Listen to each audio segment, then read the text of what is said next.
안녕하세요. 책 읽어주는 몽실맘이 3월 17일 수요일에 10시 41분을 가리키고 있네요. 맞나요? 그리고 가면산장 살인사건 히가시노 게이고 김난주 옹김. 지금 한 사람이 살해를 당해서 누군가에게 등에 칼에 꽂힌 채 목숨을 잃었는데요. 지금 그거에 대해서 지금 참 아이러니한데 이런 추리력은 저는 그렇게 논해 보지도 않았고 그냥 읽어내려다가 보면은 답이 나오겠죠? 굳이 다 읽어가지고 알면서 모르는 척 하기도 그렇고 해서 안 읽었거든요. 그래서 그리고 이거는 거의 읽어가야 되는데 글쎄요. 이것을 이번 주 안에 다 읽을 수 있을까 모르겠어요. 그거는 시간이 맞으면 읽어드리고요. 시간이 안 맞으면은 조금 하더라도 여러분들께서 양해를 해 주십시오. 오늘도 미세먼지가 안 좋군요. 여기는 안 좋아요. 다른 곳은 어떤가요? 남쪽은 정말 따뜻하고 꽃도 정말 이쁜 꽃들이 많이 피었다고 해요. 봄에는 꽃들이 많이 피잖아요. 꽃 구경 가고 싶어요. 정말로. 마스크를 껴더라도 이제는 마스크가 일상이 되어 버려서 더 이상의 불만 같은 것이 조금은 수그러든 것 같지 않아요? 요즘은 그래도 우리 인간들은 어디 가나 잘 이렇게 적응을 잘하는 것 같아요. 모든 일에. 그래서 감사한 일이잖아요. 이게 우리 스스로가 어떻게 해야 할 문제들이 아니기 때문에 다 받아들이시고 또 그리고 조금 더 넉넉한 마음으로 이겨내시기를 정말 바랄게요. 저는 좀 알레르기가 좀 있어요, 몸에. 그래서 알레르기약이 좀 졸리잖아요. 그래서 지금 졸려도 여러분들에게는 정말 눈동자처럼 그냥 눈을 빵긋이 뜨고 잘 읽어드릴 테니까 잘 들어주세요. 항상 여러분들에게 저는 정말 기쁨이 되고 싶습니다. 그럼 어떻게 되어가는지 204페이지부터 시작해 볼게요. 지는 승리를 뽐내듯이 인질들 앞을 성큼성큼 걸어 다녔다. 아무도 그의 말에 반론을 제기하지 못했다. 지는 전화기 옆에 놓인 메모장을 살피더니 만족스러운 표정으로 덧붙였다. 종이질이 똑같군. 아무래도 이 메모지를 사용한 것 같은데 여기 볼펜도 있잖아. 대체 누가 하는 생각이 들어서 다카유키는 다른 사람들의 얼굴을 훑어보았다. 이 중에서 누군가가 그런 짓을 한 것이다. 다만 가령 범인이 그런 메모를 유키에 씨에게 건넸다 해도 유키에 씨가 그걸 어떻게 해석했을지는 이번에도 시무조 레이코가 스쿠쿠타 하는 말이라는 듯이 입을 열었다. 이런 상황에서 서로의 방을 오가는 건 곤란하고도 위험한 일이라는 것을 그녀도 알고 있었을 거예요. 그러니 그 인물이 왜 자기 방에 오겠다고 하는지 의아하게 생각하지 않았을까요? 이 상황에서 벗어날 수 있는 타개책이 이란이라고 생각했겠지. 도시아키가 말했다. 그렇다 해도 역시 그녀가 그만큼 믿는 사람이었다는 뜻이 되는군. 그런데 언제 그런 걸 전할 틈이 있었을지. 다카유키가 전반은 혼자 하는 말처럼 중얼거렸다. 굳이 직접 거낼 필요는 없었겠죠. 시모조 레이코가 말했다. 어젯밤 각자의 방에서 쉬게 되었을 때 한꺼번에 이동했잖아요. 그때 처음 들어간 곳이 바로 UKC의 방이었어요. 틈을 보아 침대의 베개 밑이든 어디든 메모를 놔두면 되는 일이죠. 그 전에 자물쇠다 뭐다 다들 주의가 산만해 있었으니 메모를 쓰는 것쯤 일도 아니었을 거예요. 아하. 다카유키는 고개를 끄덕이고는 어젯밤 유케의 방에 들어갔을 때의 상황을 떠올리면서 다른 사람들의 얼굴을 보았다. 다들 수상했던 사람은 없었나 하고 같은 생각을 하고 있는 듯이 보였다. 면목과 눈이 마주치자 다카유키는 우아해져서 고개를 숙였다. 직접 건네지 않았다면 친한 사람이 아니더라도 상관없다는 얘기잖아. 도시학기가 진을 보며 말했다. 그만하라고. 우리는 절대 아니라니까 그러네. 그냥 말해본 것뿐이야. 적어도 그 메모에는 이번에는 시무조 레이코가 말했다. 이름이 쓰여 있을 거예요. 이름이 없었다면 유케 씨가 메모에 적힌 대로 하지 않았을 테니까요. 그리고 그 이름은 틀림없이 그녀가 안심할 수 있는 상대였겠죠. 그녀의 말에 인질들이 눈이 다시 한번 날카롭게 서로를 힐끔거렸다. 일기장에 그 페이지를 못 찾았다고 했지? 도시학기가 새삼스럽게 진에게 물었다. 없었어. 그걸 찾으려고 시선을 움직이며 침대까지 살펴봤다니까. 시신이라는 말의 울림이 다카유키 마음을 다시 한번 뒤흔들었다. 그 착한 여자가 그런 존재로 변하고 말았다. 참 수고가 많았다고 해야겠군. 자, 그렇다면 역시 범인이 그 페이지를 가져갔다고 밖에 볼 수 없겠어. 도시학기는 게이코를 힐끗 보면서 말했다. 조금 전까지 이 일로 말씨름을 했기 때문일 것이다. 게이코는 납득할 수 없다는 표정이었다. 도시학기가 계속 말을 계속했다. 날짜를 보아 찢어낸 페이지는 도모미가 죽은 날에 대해 쓰여 있었겠지? 그리고 그 내용은 범인에게 불리한 것이었을 테고 대체 범인에게 어떻게 불리했을까? 아무도 대답하지 않았지만 그 추리에 이론이 없다는 것은 사람들이 표정으로 알 수 있었다. 도모미 죽음에는 아무런 비밀이 없어. 노부이코가 신음하듯이 말했다. 그 옆에서도 아스코도 맥없이 고개를 끄덕였다. 그러나 아무런 비밀도 없다고 믿고 싶다는 것이 솔직한 심정일 것이다. 그런 말이나 하고 있을 때가 아니에요. 진심을 털어놔야죠. 아버지도 도모미 죽음을 납득할 수 없다고 하신 적이 있잖아요. 특히 일기장에서 그 페이지가 없어진 이상은. 도시아키가 열변을 토하기 시작하는데 진이 손을 내저으며 끼어들었다. 잠깐만. 난 일과 관련이 없는 사람이라지만 한 가지 말해도 괜찮을까? 그러든지. 도시아키가 넌더리가 난다는 표정을 지었다. 당신이 뭘 주장하고 싶은지 알겠는데 말이야. 다른 가능성도 지적하고 싶군. 이걸 놓쳐서는 안 되지. 뭐라는 거야? 실은 범인이 딸의 죽음과 아무 관계없는 인간일 가능성도 있지 않을까? 아, 끝까지 들어보라고. 당신네들은 결국 옛날 사건에 집착하고 있잖아. 그러니까 범인이 그걸 이용했을 가능성도 있단 말이지. 즉, 이번 사건을 딸의 죽음과 연관지어 생각하도록 일부러 그 페이지를 찢어갔다고 볼 수도 있다는 거야. 실제로는 그 페이지에 별다른 내용이 쓰여 있지 않은데 말이야. 속임수 아니겠어? 그렇지 않아요. 게이코가 역시 부정하고 나섰다. 그 일기장에 아무것도 쓰여 있지 않을 가능성은 절대 없어요. 도모미 죽음에 관한 비밀이 반드시 적혀 있었을 거예요. 그 말투가 지나치게 단정적이어서 다카유키를 비롯한 모두가 의아하다는 표정을 지었다. 그녀도 자기 말의 부자연스러움을 알아차렸는지 이렇게 덧붙였다. 그렇게 생각한다고요. 감정론은 배제하고 난 자네의 생각에 동감하네. 노부이코가 진을 보면서 말했다. 도모미의 죽음에 대해서 모두를 지나치게 빠져있나 보니까 범인이 그걸 이용하려던 거야. 자신이 이견의 동조자가 나타나자 지는 기분이 좋아진 듯했다. 만약 그렇다면 아주 교묘하군. 무의미한 입씨름만 오갔을 뿐 범인을 좁힐 수 없다는 얘기 아닌가? 그럴 가능성도 있긴 하지만 그 경우 동기는요? 다카유키가 진에게 눈길을 주지 않은 채 노부이코에게 물었다.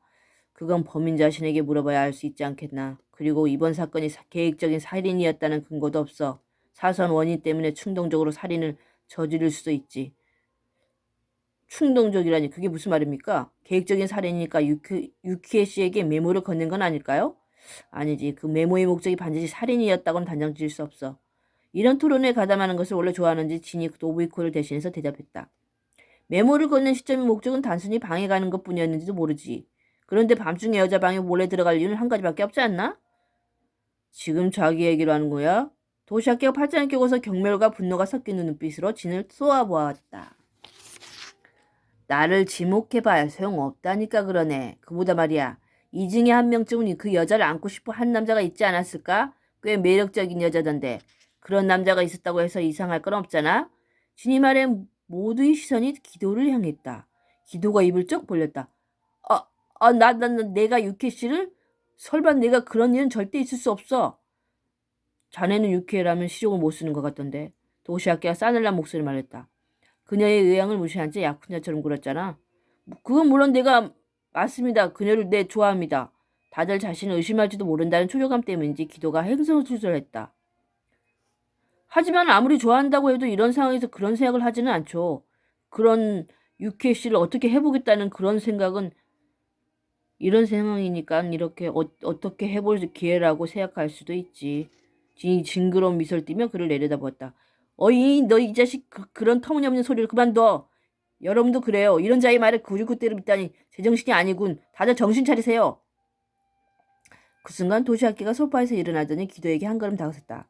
유키에게도 너무 오랜 긴장한 탓에 누군가에게 의지하고 싶어졌을 거야. 그럴 때 몰래 스며 들어가서 위로하고 기운을 북돋아주는 척하면서 그녀를 덮치려다가 결정적인 대목에서 유키가 발버둥 치니까 충동적으로 그랬을 가능성도 있지 않겠나?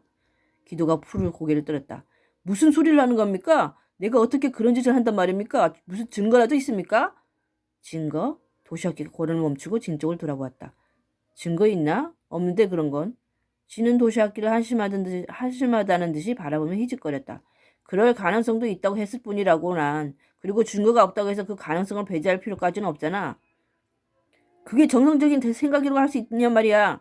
기도는 다소 겁에 질린 눈빛으로 진을 쏘아보더니 도시아키에게 호소했다. 상식적으로 생각해보세요. 이런 상황에서 그런 혹심을 품을 수 있는지. 하반신은 상황을 고려하면서 움직이는 법이 없지. 그래서 남자가 고생하는 거 아니겠어? 도시아키가 뭐라고 대답하기 전에 진이 그렇게 농담을 던졌다. 기도가 또다시 진을 노려다보았다. 이번에는 그의 눈에 생각 명확한 증오의 빛이 담겨 있었다. 그런데도 꾹 참아 넘기듯 침을 삼키고는 이렇게 말했다. 나는 도시아키 씨 말대로 도모미 씨 죽음에 대해 철저하게 논의해야 한다고 생각합니다. 그러는 편이 논리적입니다. 그렇게 말하는 자는 무슨 생각이 있는 거야? 도시아키가 물었다. 생각이랄 건 없습니다. 다만 지금까지 오간 얘기를 한 걸음 진전시켜보면 도모미 씨와 유케 씨를 살해한 범인이 동일 인물이라고 생각할 수도 있지 않을까 싶군요. 유케 씨가 도모미 씨 죽음의 진상을 알고 있었고 그 내용을 일기에 썼다고 가정해보죠. 그걸 눈치챈 범인이 그녀를 죽이는 동시에 일기를 째서 없앴다 이거 어떻습니까? 그렇게 생각하면 앞뒤가 맞지 않나요? 다카유키는 자신도 모르게 고개를 끄덕였다. 기도의 추리는 즉흥적으로 한 말치고는 앞뒤가 정확히 맞아떨어졌다. 그렇군. 그렇게 생각할 수 있겠어. 도시아키도 동감이 듯했다. 기도는 안다는 표정을 보였다. 그러나 자네의 추리를 존중한다면 적어도 모리사키가의 세 사람은 용의선상에서 제외해도 되겠군. 도모미의 친족이니까 말이야. 도시아키가 말했다. 다카유키 씨도 그렇지? 아스코가 무슨 그렇게 말했다. 다카유키 씨는 우리 가족이나 다름없는 사람이니까. 어허, 그러면 용의자가 세 사람으로 좁혀진 셈이군. 당신과 당신, 그리고 당신. 진이 총구로 게이코와 시무조 레이코, 기도를 차례차례 가리켰다. 아니죠, 나 역시 포함될 겁니다. 다카유키가 자신의 가슴을 엄지손가락으로 가리켰다. 가족이나 다름없다고 하지만 아무래도 혈연은 아닐까요? 오케이, 그럼 용의자는 4명. 뭐가 그렇게 재밌는지 진이 신이 난 목소리로 말했다. 아니죠, 잠시만요. 도무미 씨와 거의 관련이 없는 사람은 제외해야 하지 않겠습니까? 가령 시무조 씨나 나 같은 사람 말입니다. 그렇죠. 하듯이 기도는 시무조 레이코의 동의를 구했다. 그러나 레이코는 태연한 표정으로 이렇게 말했다. 그런 식으로 안이하게 제외해서는 안 되죠. 겉으로는 관련이 없어 보일지는 모르지만 뭔가 내밀한 관계가 있었을지도 모르잖아요. 보라는 듯이 거부당하자 기도는 발끈했다. 내게는 도우미 씨를 죽일 만한 동기가 없단 말입니다. 자기 입으로 동기가 있다는 사람이 어디 있겠나. 진이차 야조를 그렇게 말하자 기도는 그만 입을 다물고 말았다. 아니야, 난 상상할 수 없는 일이네. 노비꾸가 고개를 저었다. 설령 도모미의 죽음에 미심쩍은 점이 있다고 해도 말이야. 여기 있는 누군가에게 무슨 동기가 있다는 말인가. 그가 제기한 의문은 합당했다.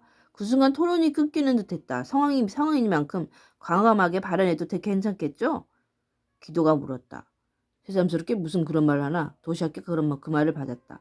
그렇죠. 그렇다면 게이도가 게이코를 할 듯이 바라보면서 입을 열었다. 솔직하게 말씀드리죠. 이 가운데 도미 씨를 살해할 만한 동기가 있는 유일한 사람은 당신이에요. 내가요? 게이코가 눈을 부릅뜨면서 눈썹을 찡그렸다. 설마 그녀가 다카유키가 의문을 제기했다. 게이코 씨는 도미 죽음에 의문을 던진 사람이에요. 범인이라면 그럴 리 없죠. 미안하지만 다카유키 씨, 그러니까 당신이 좋은 사람이라는 겁니다. 모두가 그렇게 생각한다는 것까지 다 계산하고서 본인 입으로 그런 말을 했을 수도 있다고요. 아무리 그래도 괜찮아요, 다카유키 씨. 개코가 그의 말을 제재하더니 가슴을 약간 펴면서 기도를 보았다. 좋아요. 계속해보세요. 기도가 헛기침을 했다. 유키에 씨에게 들은 적이 있는데 당시 도우미 씨에게 관한 소설을 썼다던데요. 아직 발표되지는 않았지만 편집부원들 사이에서 꽤 평판이 좋다고 말입니다.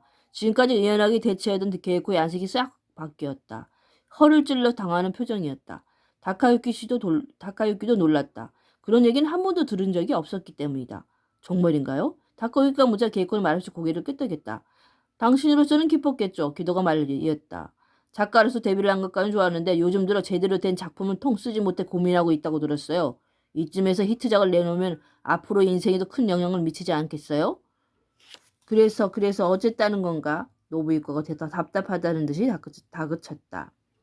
그런데 그녀가 예상치 못했던 일이 생긴 겁니다. 거의 출판을 앞둔 단계에서 도무미 씨가 출판을 보류해달라고 한 거죠. 출판을 보류해달라고? 왜 그랬을까? 그건 자신이 과거를 읽을 거리로 만들고 싶지 않았을 겁니다. 게다가 도무미 씨는 결혼을 앞두고 불미스러운 일로 시끄러워질까봐 우려했겠죠. 게이코 씨는 매우 당황했을 겁니다. 기사 회생이 히트작이 될 수 있는 원고를 출판할 수 없게 되었으니까요. 그래서 생각도 못해. 어이가 없군요. 기도가 얘기를 끝내기 전에 아스코가 말을 던졌다. 그만한 일로 게이코가 도모미를 그렇게 오래 알고 지낸 친구를 죽일 리 없어요. 두 사람 사이가 얼마나 좋았는지 모르니까. 그런 얼토당토하는 말을 할 수 있는 거예요? 말씀하시는 뜻은 알겠습니다만 그런 감정론은 배제하기로 하지 않았나요? 감정론을 배제해도 아무 상관없어요. 게이코가 날카로운 목소리를 말했다. 하지만 나는 그 소설을 출판하지 않기로 결정했어요. 내가 범인이라면 동무이가 죽었으니 벌써 출판하지 않았을까요? 그건 알 수 없죠. 출판할 기회를 기다리고 있는지도 모르고. 기도의 말에 게이코는 분노라기 보다 어처구니 없다는 눈빛으로 그를 보았다. 그리고는 몇 번이나 고개를 저은 후 내뱉듯 말했다. 정말 어리석은 사람이군요. 당신 아무것도 몰라. 핵심을 전혀 보지 못하는 얼간이라고. 기도의 얼굴이 벌개졌다. 내가 전혀 보지 못한다고? 내 말을 못 들었어요. 전혀요. 그렇게 유키에 씨를 따라다녔으면서 말이죠. 그렇게 말한 그녀가 갑자기 아차하는 표정을 지으며 입을 다물었다. 무슨 뜻이지? 독시학계가 물었다. 유키가 어쨌다는 거야? 아니에요. 아무것도 하는 게 아니잖아. 아까부터 거슬렸는데 너 뭔가 숨기고 있는 거지? 상황이 이러니 분명히 얘기해보라고. 도시아키뿐만 아니라 모든 시선이 그녀에게 집중되었다. 게이코는 고개를 숙인 채 잠시 망설이더니 마침내 마음을 굳힌 듯 고개를 들었다. 알겠어요. 말씀드리죠. 숨을 고르는 듯 게이코의 가슴이 두세 번 오르내렸다. 사실 제가 이번에 이곳에 온 것은 어떤 목적이 있었어였어요. 그건 도무미 죽음에 관한 의혹을 푸는 것이었죠. 저는 그녀가 살해됐다고 믿습니다. 그리고 범인에 대해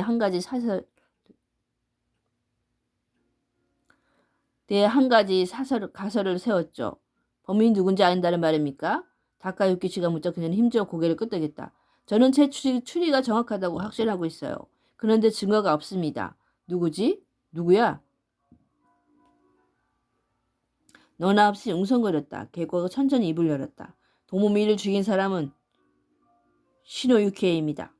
게이코의 말에 사람들이 반응을 보이기까지 잠시 공백이 있었다. 뭐라고? 처음으로 입을 연 사람은 다카유키였다. 이어서 노부이코와 아스코가 말했다.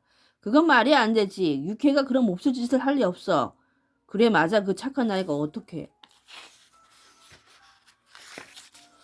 무슨 근거로 그렇게 단정하는 거지? 어줍잖은 생각으로 한 말은 아닐 텐데. 도시학계가 물었다. 게이코는 그들 세 사람을 고통스럽게 바라보았다. 물론 근거가 있습니다. 어림짐작으로는 하는 말이 아니에요. 그 그거라는 걸 들어보자고 용의선산에서 멀어지기 위해 스스로 만들어낸 얘기치고는 너무 대담하잖아. 흥분을 가라앉히지 못한 기도가 더듬거리며 말했다. 그에 반해 게이코는 침착함을 되찾은 듯했다. 제가 유케이 씨를 의심하는 이유는 도무미가 죽기 직전에 유케이 씨를 만났을 가능성이 있다는 걸 알았기 때문입니다. 둘이서 만났다고? 다카유가 엉겁결에 물었다. 어디서 만났단 말이지? 물론 교회 근처죠. 도무미가 다카유키 씨와 결혼식을 올리려고 했던 그 조그만 교회 근처 말이에요. 죄송하지만 저는 그날에 여러분이 동선을 조사해봤어요. 그 결과 그 유케이 씨가 일과 관련해서 아버지와 함께 이 근처에 왔다는 걸 알았습니다. 아니지. 근처라고는 할 수 없어. 아스코가 부정했다. 20km쯤 떨어져 있지 않나? 그날 가즈마사. 그러니까 유키 아버지가 거기 있는 대학에 볼 일이 있어서 간다는 건 알고 있었어. 그래서 도모미에게 사고가 났다는 얘기가 들었을 때 그 대학으로 연락을 시했던 거야. 그러니 우리보다 먼저 경찰에 도착할 수 있었던 거지. 다카유키로서는 처음 듣는 얘기였다. 그래서 그날 경찰에 달려갔을 때 시노이 부녀가 먼저 와 있었던 것이다. 20km 차로 가면 30분도 걸리지 않아요. 그리고 제가 조사한 바로는 시노가즈마사 씨가 그 대학의 어떤 교수와 얘기하고 있는 동안 유키에 씨는 경치를 보고 온다면서 자리를 떴던 것 같아요. 시간으로 치면 3시간 정도였죠. 그러니까 도모미와 유키에 씨가 연락을 주고받은 이 교회 근처 어딘가에서 어쩌면 별장이었을지도 모르죠. 만났다고 해도 조금도 이상하지 않아요. 유키가 그날 이 근처에 왔다고? 다카유키로서는 뜻밖의 사실이었다. 그건 그렇고 케이코는 어떤 방법으로 이런 사실을 캐낸 것일까? 그녀는 도모미는 유키에 씨를 만날 거란 얘기를 전혀 내비치는 않았는데 도모미가 도쿄를 출발할 때를 가늠해서 유키에 씨가 전화를 걸지 않았을까요? 말도 안 되는 소리. 게이도가 게이코의 말을 자르듯이 끼어들었다. 그런 일로 겨우 그만한 일로 유키에 씨를 의심한단 말이야? 그렇다면 당신은 그날 뭘 했는데? 말해봐. 내가 어떻게든 이유를 만들어서 당신이 행동이 의심스럽다는 가설을 세워볼 테니까 말해보라고. 어서 말해봐. 기도씨 진정하세요. 아직 게이코씨 얘기가 끝나지 않았잖아요. 시무조 레이코가 기도를 타이르고 나섰다. 그녀는 진과 다구를 제외하면 거의 유일한 외부인 터라 말하는 자제하고 얘기가 어떻게 돌아가는지 지켜보는 느낌이었다. 시무조씨 말이 맞아요. 아직 내 얘기가 끝나지 않았어요. 오히려 지금부터가 중요한 부분입니다. 게이코가 새삼스럽게 모두를 둘러보았다. 지금까지 몇 번이나 얘기를 꺼냈는데 도모미 양 말이에요. 저는 누군가 그녀에게 수면제를 먹였다는 가설을 버리지 않고 있습니다. 그리고 그럴 수 있는 가장 유력한 사람이 유키에 씨라는 거예요. 그런데 그걸 증명할 방법이 없는 데다 본인 앞에서 내놓고 말할 수 없어서 시종 애매하게 굴었던 겁니다. 그녀가 왜 그 문제에 집착하는지 다카유키는 그제야 비로소 이해가 갔다. 이런 말을 해서 미안한데 케이코 너에겐 건망증이 좀 있는 것 같구나. 평소에는 그렇게 무례한 표현을 하지 않은 노부이코가 게이코를 향해 말했다. 그 일에 대해서는 몇 번이나 얘기가 오가지 않았느냐. 도모미 필 케이스에는 약이 그대로 들어있었어. 그러니 그 아이는 약을 먹지 않았다는 말이다. 아버님, 저는 분명히 기억하고 있어요. 그 얘기를 들었을 때 제가 말씀드렸죠? 그 점에 대해서도 설명할 수 있어요. 게이코는 강경하게 말하고 표정을 약간 누그러뜨리더니 아스코에게 물었다. 어머니, 제가 알기로 도모미는 생리통이 아주 심했어요. 그 무렵에는 어땠나요? 마찬가지였지. 2, 3일은 약을 먹었을 거야. 진통제를 그렇게 먹어도 괜찮을까 싶을 정도로. 다카유키는 마음속으로 고개를 끄덕였다. 도모미는 생리가 시작되면 거의 움직일 수 없을 정도였다. 아스코의 말에 게이코는 만족하듯 보였다. 턱을 살짝 들어 올리듯 하면서 또 오이코를 보았다. 그날 도모미는 생리 중이었습니다. 진통제를 휴대하고 있었던 것이 그 증거죠. 그런데 필케이스에서는 약이 그대로 있었어요. 그렇다면 그녀가 왜 약을 먹지 않았는지 생각해 봐야 할 필요가 생기죠.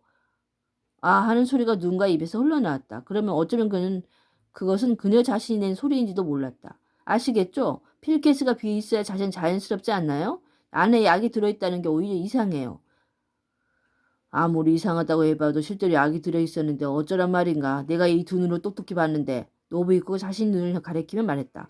도우미가 그날만 약을 먹지 않았다는 게 이상하다는 얘기죠. 그래서 생각해봤습니다. 그녀는 누군가에게 다른 진통제를 받아서 먹었다. 그래서 자기 약을 먹을 필요가 없었다고요. 그 누군가가 유키에라는 말이군. 도시아키가 말했다. 하지만 자기 약이 있는데 다른 사람에게 뭔지 모를 약을 받아 먹었을까요? 그렇지는 않았을 텐데. 타당한 의견이었다. 게이코를 제한 모두가 희미하게 고개를 끄덕였지만 그녀는 당황하는 기색을 보이는 대신 오히려 의문을 제기했다.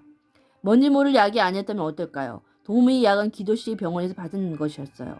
그렇다면 기도씨와 친분이 있는 유키에 씨도 그 약을 손쉽게 손에 넣을 수 있지 않았을까요? 아니 어쩌면 유키에 씨 자신이 그 약을 복용했을지도 모르죠. 똑같은 약이라면 도우미가 받아 먹었다고 해도 이상하지 않잖아요. 필케이스에 있는 약은 그냥 두었다 먹을 수도 있으니까요. 어떤가 그럴 가능성. 도시아키가 묻자 기도는 괴로운 듯이 머리를 숙이고는 기어 들어가는 목소리를 말했다. 유키 씨에게 그 같은 약을 준 적이 있습니다. 아니 하면서 모두가 웅성거렸다. 같은 약을 유키 씨가 갖고 있었다고 해서 그게 어쨌다는 말이지? 가령 그 약을 줘서 도모미 씨가 먹었다고 해도 아무 상관없잖아. 그래, 그렇지. 자기 약을 먹은 거가 똑같잖아. 아스코도 그렇게 말했다. 물론 그 약을 권했다면 아무 문제가 없었겠죠. 케이코가 태연한 표정으로 말했다. 하지만 그 약과 똑같이 생긴 수면제가 있었다면 어떨까요? 유키에 씨가 자기 약과 똑같은 약을 갖고 있다는 걸 아는 도모미는 아무 의심 없이 그 약을 먹지 않았을까요? 그렇다면 충분히 가능한 일이다. 반론하는 말이 떠오르지 않은지 도시아키도 노부이코도 잠잡고 있었다. 똑같이 생긴 수면제? 그런 게 있을까 모르겠네. 아스코는 납득이 가지 않은 듯 기도를 봤다. 아주 똑같이 생긴 것은 없을지 몰라도 비슷한 것은 있겠죠. 기도가 씁쓸하게 대답했다. 그런데도 아스코는 여전히 이해가 가지 않는다는 표정이었다. 아무리 비슷하게 생긴 약이라도 그렇지 그런 약을 주는데 도무미가 몰랐을까? 남이 주는 것을 아무 의심 없이 먹다니 도무지 믿기지가 않네. 잘 살펴보고서 자기가 늘 먹는 약이 틀림없다는 걸 확인한 후에야 비로소 먹지 않았을까 싶은데. 유케 씨가 그렇게 끔찍한 일을 할 줄 도무미는 꿈에도 몰랐겠죠. 게다가 평소 자신이 먹은 약을 정확하게 기억하는 사람 별로 없을 거예요. 이게 그 약이라고 하면 믿는 게 당연하지 않을까요? 그 의견에 아스코도 뭐라 대꾸하지 못했다. 그 자리에 모두가 무겁게 침묵을 지켰다. 결과적으로는 개코의 가설을 받아들인 꼴이 되고 말았다. 다소 억지스럽긴 하지만 뭐 그렇다고 하지 그보다 뭐가 묻고 싶은 게 있는데 도시아키가 좀 파고들어 보자는 식으로 말했다. 유키에가 도모미 살해할 동기가 어디 있다는 거지? 이렇게 당당하게 얘기한 심증이 없지는 않을 테지? 동기 말인가요? 아가 게이고는 약간 갈색을 뗀 눈동자를 허공을 향했다가 도시아키를 바라보며 고개를 끄덕였다. 네, 심증이 있어요. 무슨 심증이 있다는 건지 듣고 싶은데 그건 개코 숨을 들이쉬었다. 그때 다카유키는 그녀가 살짝 자신을 바라봤다고 느꼈다. 그리고 그건 착각이 아니었다. 개코가 이렇게 말했던 것이다. 유케 씨가 동무에게 다카유키 씨를 빼앗으려고 생각했어요. 모두가 그녀의 발을 반찬 동안 약간의 틈이 생겼다. 다카유키는 벌른 입을 다물지 못했다. 뭐라 할 말이 떠오르지 않았다. 다른 사람들도 마찬가지인 듯 했다. 당사자가 아닌 만큼 반응이 다소 빨랐다. 뭐라고? 무슨 말인지 난 잘 모르겠는데? 농담처럼 또는 화가 난 듯이 도시학계가 말했다. 네, 이게 하다가 시간이 넘어버리면 넘어갈지도 모르니까요. 잠시 이따 올게요. 사랑합니다.